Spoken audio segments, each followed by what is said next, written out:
Hello everyone, welcome to my channel Civil Service Mania में स्निग्धा। आज हम पढ़ने वाले हैं इसका जो प्लांट प्रोटेक्शन टेक्निक का लेक्चर नंबर 6। ये सीरीज का ये 6 वीडियो है। ऑलरेडी हमने 5 वीडियो कंप्लीट कर दिया है और ये जो टॉपिक चल रहा है ये है स्टोरेज बेस्ड अंडर मैनेजमेंट।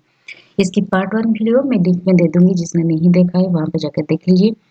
इसको मैंने 3 भाग में डिवाइड किया हुआ है। पहले पार्ट में हम स्टोरेज बेस्ड का जो क्लासिफिकेशन था हमने पढ़ा हुआ था कि primary storage based, secondary storage based. और प्राइमरी स्टोरेज बेस्ड को 2 भाग से डिवाइड किया गया था। एक होता है इंटरनल फीडर्स, फिर होता है एक्सटर्नल फीडर्स, और उसके बाद सेकेंडरी स्टोरेज बेस्ड और कुछ बहुत ऐसा कुछ माइनर बेस्ड रहते हैं, उनके बारे में भी हम पढ़ेंगे। तो पहले एपिसोड में हमने खत्म कर लिया था इंटरनल फीडर्स के बारे में। वो शायद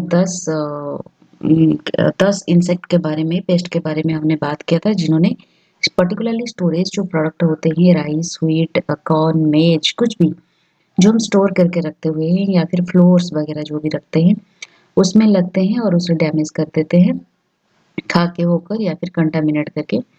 और उसके बाद हम देखेंगे एक्सटर्नल फीडर्स वो क्या होते हैं, और सेकेंडरी स्टोरेज उसके बारे में आज कम्प्लीटली पढ़ेंगे।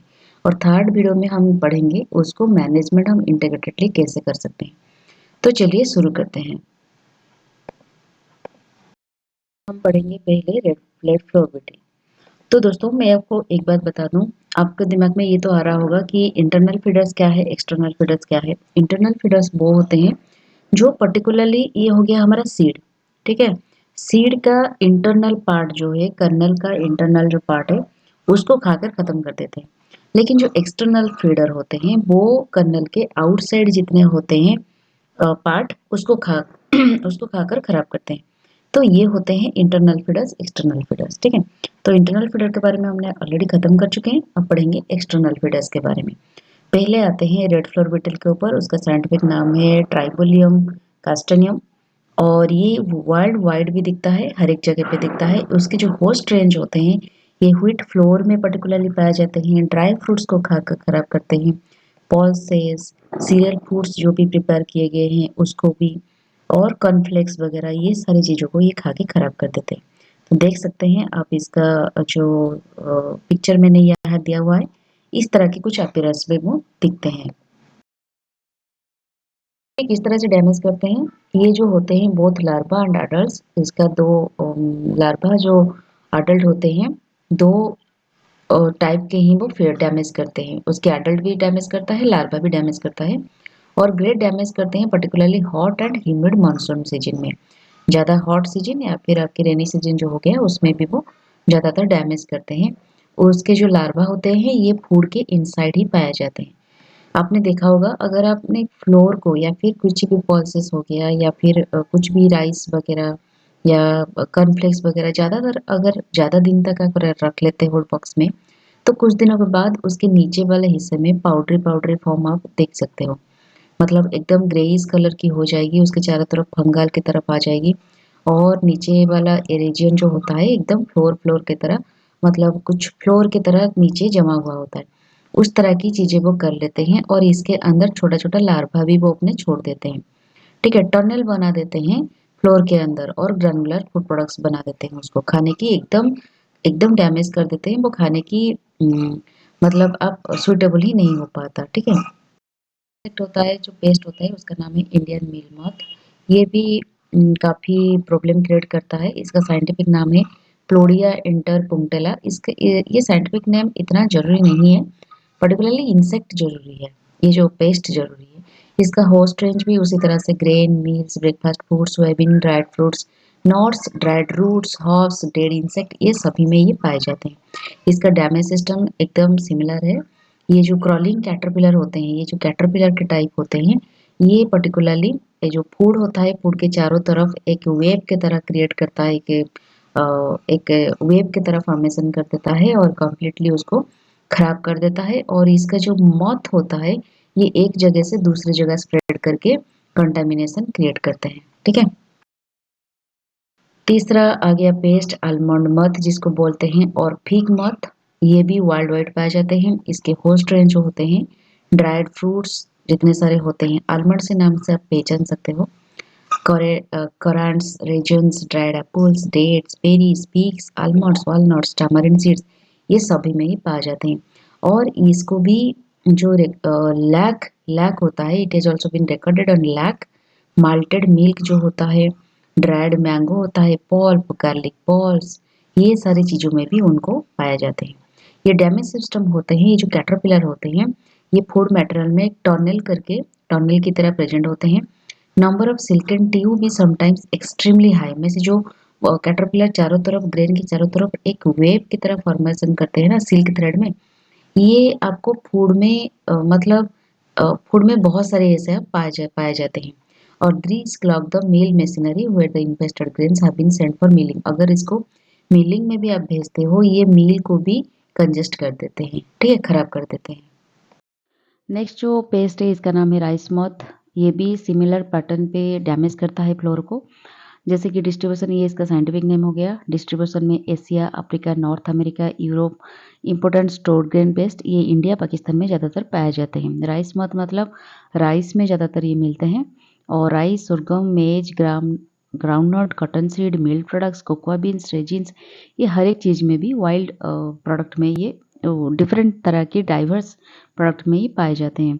डैमेज सिस्टम एकदम सेम पैटर्न पे जिसमें अभी तक हमने जिस तरह से पढ़ा हुआ है कि एक सिल्किन वेब फॉर्मेशन करके उसके अंदर एकदम खा लेते हैं सब कुछ ग्रेन, इन्फेस्ट करते हैं। High infestation can convert entire stock into webbed mass with foul order. मतलब एकदम ये इसका जो राइस मत होते हैं इनका ये कैपेबिलिटी होता है, अगर वो ज़्यादातर इन्फेस्टेशन लग गया, ज़्यादा दिन तक आपने कुछ मेजर्स नहीं लिया, तो एकदम जो जितना हीप होता है जो भी, ये एकदम हीप को ही एक वेब्ड मास में कन्वर्ट कर लेते हैं, ठीक है।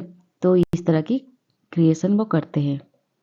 फिर एक होता है खापरा बीटल। इसको तो सभी ने देखा होगा शायद अपने ज़िंदगी में, और ये वर्ल्ड वाइड भी पाया जाता है। इसकी होस्ट रेंज जो होता है एनी ड्राइड प्लांट अगर मर गया है, सूख गया है, उसके ऊपर ज़्यादातर पाया जाता है। और एनिमल के मैटर में भी वो पाए जाते हैं, लेकिन ज़्यादातर प्रीफर होते हैं ग्रेन्स एंड सीरियल प्रोडक्ट्स में भी इसको दिखा गया है। और ये जो इसका जो ग्रब होते हैं, ये एम्ब्रियो के जो आसपास की जो जगह होती है उसको खा के उसको पॉइंट वीक कर देते हैं, और अपर लेयर्स पेरीज को भी वो खराब कर देते हैं। फिर आता है हमारा, ये हो गया हमारा अभी तक एक्सटर्नल जो फीडर होते हैं इनका कंप्लीट हो गया। अभी सेकेंडरी स्टोरेज पेस्ट जिसको कहते हैं, और सेकेंडरी स्टोरेज पेस्ट वो स्टोरेज पेस्ट होते हैं जिन्होंने ऑलरेडी ब्रोकन या फिर ऑलरेडी जो चीज़ें ऑलरेडी डैमेज्ड है जो ग्रेन्स, उसको खा के और ज़्यादा खराब करते हैं, उनको सेकेंडरी स्टोरेज पेस्ट कहते हैं। पहले तो हम पढ़ेंगे सॉ टूथ ग्रेन बेटल। इसको देख सकते हैं, इसकी इमेज, उनकी जो आगे वाला होता है सॉ टूथ के शेप में होते हैं। और ये जो होते हैं डैमेज सिस्टम उसका होता है feeds and grains, dried fruit भी खाते हैं बाय स्कैर्बिंग ऑफ ग्रेन सरफेस और borrowing holes in them. Same pattern है, उसके ऊपर भी खाते हैं या फिर उसको होलो कर देते हैं। होस्ट रेंज इसका है राइस, व्हीट, मेज, serial products, oil seeds, dry fruits, ये सबको वो खाते रहते हैं। सेकेंड है लॉन्ग हेडेड फ्लोर बीटल। देख सकते हैं इसका जो हेड है वो थोड़ा लॉन्ग होता है। डैमेज सिस्टम सेम पैटर्न है। Both grubs and adult beetles feed on milled products, जो प्रोडक्ट को मील में भेजा जाता है फिर उससे रिफाइंड प्रोडक्ट होकर आता है, उस सारी चीज़ों पे को खा के नष्ट करने का कैपेबिलिटीज रखते हैं। इन्फेस्टेशन टाइप है इसका सेकेंडरी इन्फेस्टेशन ही है। होस्ट रेंज इसका है serial floor, packaged food, rice product जितने सारे होते हैं।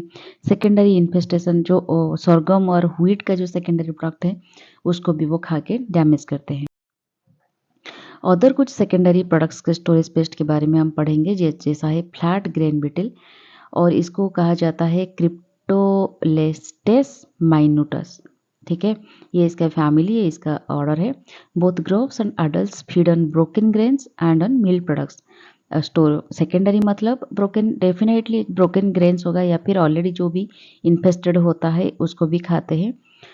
तो इन हेवी इन्फेस्टेशन अगर हो जाता है तो ये heating in grain and floor में हीटिंग कॉज करते हैं, मतलब ज़्यादा गर्मी लगती है।